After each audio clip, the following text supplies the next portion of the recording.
Voici la vidéo de la séquence de grammaire pour aujourd'hui. Nous allons continuer à travailler sur l'adjectif. Voici ce que nous avons appris sur l'adjectif. Je sais que l'adjectif est un mot, un seul mot. Il donne des informations au nom. Il peut se mettre avant ou après le nom. On a dit après pour plusieurs mots derrière parfois puisqu'il peut être séparé par le verbe. Il peut s'enlever et l'adjectif s'accorde toujours avec le nom. Observons deux phrases. Première phrase. Il mange un bon croissant. Saurais-tu retrouver où se trouve l'adjectif dans cette phrase? Donc je te rappelle, l'adjectif c'est un mot qui donne des informations en plus sur un nom.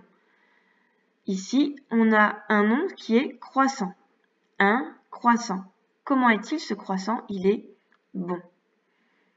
Si l'adjectif peut répondre à la question comment il est ou comment elle est, c'est que c'est un adjectif. Il est bon, le croissant. Ensuite, phrase suivante, son grand parapluie lui est utile. Pareil, il faut trouver le mot qui donne une information sur quelque chose, qui indique comment il est. Ce mot ici, c'est grand. À chaque fois, on peut retrouver le nom qui correspond. On a dit, qu'est-ce qui est bon? C'est le croissant. Ici, qu'est-ce qui est grand? C'est le parapluie. Le parapluie est grand. Donc maintenant, je vais te donner un petit exercice. L'exercice sur ton cahier du jour, d'accord, ça va être de me recopier ce petit texte en accordant l'adjectif correctement avec le nom qui est demandé. Accorder, ça veut dire que si le nom est au féminin, tu dois mettre l'adjectif au féminin. Si le nom est au pluriel, tu dois mettre l'adjectif au pluriel. Ok? Attention, parfois il peut être féminin et pluriel. Donc il faut mettre les deux marques. Nous avons dit en classe, on met d'abord la marque du féminin, qui est le E, ensuite la marque du pluriel, qui est le S. Alors, sur ton cahier, tu vas mettre que nous sommes en grammaire. Bien sûr, voilà. Et tu peux même souligner le titre, comme on le fait en classe. Voilà. Une fois que tu as écrit le titre, tu peux recopier le texte.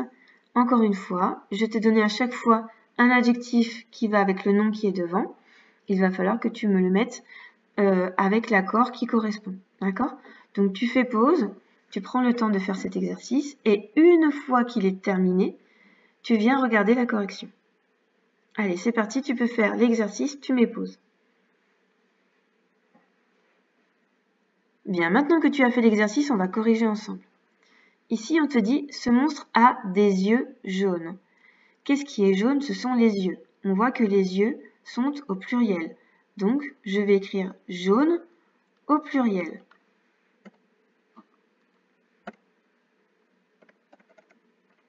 Puisqu'il est au pluriel, je mets un S. Ici, il ne faut pas oublier, les yeux jaunes avec un S.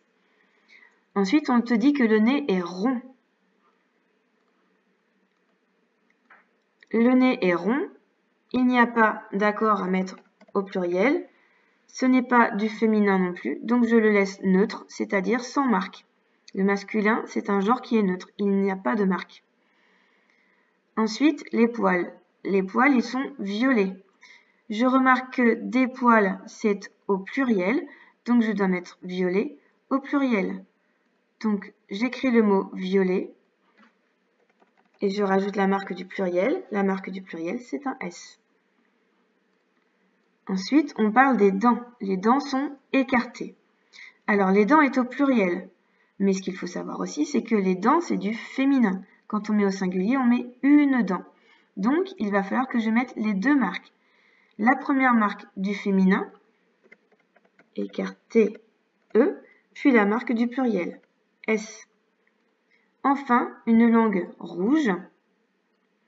Une langue, c'est féminin. Le mot a déjà un E, donc je n'ai pas besoin d'en rajouter. Je le laisse tel qu'il est écrit.